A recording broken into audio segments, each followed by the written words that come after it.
Welcome back to my channel রঞ্জিতের রান্নাঘরে আপনাকে স্বাগত জানাই। আজকে আপনাদের সামনে উপস্থিত করেছি চিংড়ি দিয়ে পালং শাক। যারা আমার চ্যানেলটা নতুন দেখছেন তারা লাইক করবেন, সাবস্ক্রাইব করবেন এবং অল বাটন প্রেস করবেন যেন পরবর্তী ভিডিওর নোটিফিকেশান আপনার কাছে গিয়ে পৌঁছে যায়।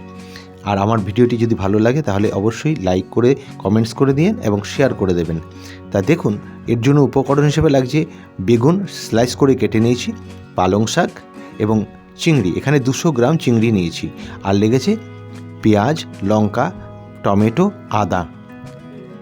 এবার কিছু পরিমাণ আমি মটরশুঁটি নিয়ে নিয়েছি, আর এদিকে আদা, লঙ্কা এবং টমেটো এবং কিছুটা পেঁয়াজ আমি পেস্ট করে নেব, আর কিছুটা জিরেও নিয়ে নিয়েছি।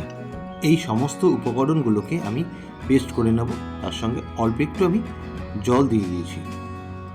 এদিকে কড়াই গরম হয়ে গেছে, আমি কড়াইয়ের মধ্যে কিছুটা পরিমাণ সর্ষের তেল দিয়েছি এবং কিছুটা জিরে দিয়ে দিয়েছি। এবার দিয়েছি 2 শুকনো লঙ্কা।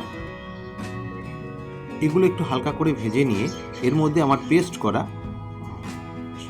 উপকরণটি আমি এর মধ্যে দিয়ে দিয়েছি।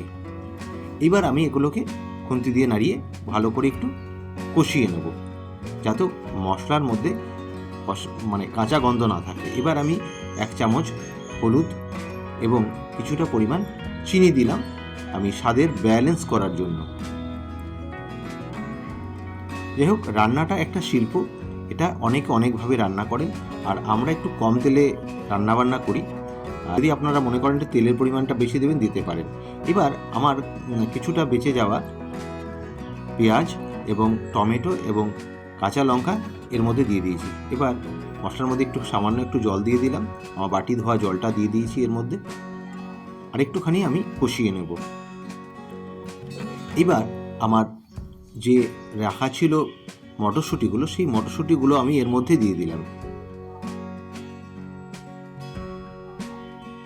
এবার আমি রেড চিলি পাউডার কিছুটা দিয়ে দিলাম। এইবার আমি বেগুনগুলোকে আমি এর মধ্যে ছেড়ে দিলাম। কেউ যদি মনে করেন যে বেগুনটাকে স্লাইস করে না দিয়ে ডুমো ডুমো করে দেবেন, সেটাও আপনি দিতে পারেন। আমি আমার মতো করে দিয়েছি। আগেই বললাম, রান্নাটা একটা শিল্প, যে যেইভাবেই করতে পারে আর কি।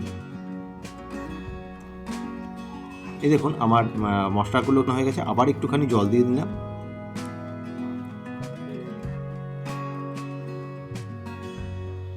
এইবার দেখুন, জলের মধ্যে বেগুনগুলো দেওয়ার পরে কিছুটা 30 সেকেন্ড পরেই আমি এর মধ্যে চিংড়ি মাছ ভাজাগুলো আমি এর মধ্যে দিয়ে দিয়েছি। চিংড়ি মাছগুলো আমি আগে থেকে ভেজে রেখেছিলাম। এবার আমি পালং শাকগুলোকে আস্তে আস্তে পাতাগুলোই দিয়ে দিলাম। কেউ যদি মনে করেন এটা বেটে দেবেন, সেটাও দিতে পারেন। এটা আমি আমার মতো করে দিয়েছি। এবার আমি স্বাদ মতো লবণ দিয়ে দিলাম। লবণ দেওয়ার পরে এবার খুন্তি দিয়ে পাতাগুলোকে আমি একটু ডুবিয়ে দেওয়ার চেষ্টা করছি। তারপরে আমি একটি ঢাকনা দিয়ে আমি এগুলোকে ঢেকে দেব, যতক্ষণ না পর্যন্ত পাতাগুলো মজে যায়। এবার বেশ কিছুক্ষণ পরে আমি ঢাকনা তুলে দেখে নিলাম যে আমার পাতাগুলো বেশ সুন্দর মজে গেছে, নরম হয়ে গেছে, আর বেগুনগুলোও সিদ্ধ হয়ে গেছে। যেহেতু পাতলা করে কেটেছিলাম, খুব তাড়াতাড়ি সিদ্ধ হয়ে গেছে। এবার দেখুন, আমি এর মধ্যে দিয়ে দিলাম আমায় গোলমরিচগুলো। আমার রান্না প্রায় শেষের দিকে এসে গেছে। যদি আমার এই ভিডিওটি ভালো লেগে থাকে, অবশ্যই আপনারা লাইক করবেন, কমেন্টস করবেন, আমার চ্যানেলটাকে সাবস্ক্রাইব করবেন। আর তাহলে আমি বুঝতে পারবো যে আমার রান্নার সার্থকতা। আর আপনারা একবার টেস্ট করে দেখবেন, অসাধারণ টেস্ট হয়েছে। এইভাবে একবার আপনারা করে দেখবেন, তাহলে ভালো লাগবে, অবশ্যই ভালো লাগবে। অনেকভাবেই তো খাওয়া যায়। যাই হোক, পুরো ভিডিওটি দেখার জন্য আপনাদের ধন্যবাদ জানাই।